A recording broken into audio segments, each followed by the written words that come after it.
దేవుడు తాను ఏర్పరచుకునే వారు దివారాత్రములు తన గురించి మొరపెట్టుకొనుచుండగా వారికి న్యాయం తీర్చడానికి. In other words, what God said is, son, వీళ్ళందరూ అన్రీజనబుల్ పీపుల్ యొక్క మెర్సీ కింద వాళ్ళ యొక్క ఇల్లు, వాళ్ళ యొక్క డెస్టినీ హ్యాంగ్ అయి ఉంది. కానీ నీవు మాత్రం విసుకక నిత్యం ప్రార్థించు. నువ్వు ఏర్పరచబడిన వారిలో ఉన్నావు. అమ్మా, నీ జీవితం ఏర్పరచబడిన వారి లిస్ట్ లో ఉంది. నీ కూతురు యొక్క జీవితం, నీ కుమారుడు యొక్క జీవితం. Come on, your destiny is among the chosen generation. It is among the chosen people of God. It is among the chosen tribe. In other words, ఒక వ్యక్తి సిగ్గు లేకుండా తన స్నేహితుడు దగ్గరికి వెళ్ళి కనీసం ఫోన్ చేస్తున్న ఫోన్ ఎత్తున పరిగమాలోడి దగ్గర నిలబడటం కంటే, you come here and then you pray and then you be here. Somebody's trap is broken here today in the name of Jesus. నేను ఏమి టచ్ చేశానో స్పిరిచువల్ రెల్మ్ నాకు తెలియదు, కానీ I have touched something. I'm telling you, dear saints.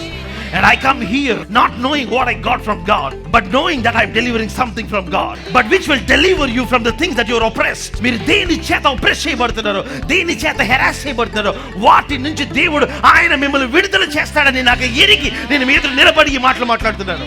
విసుకక నిత్యము ప్రార్థన చేయుచుండవలెనటకు ఈ ఉపమానము చెప్పెను.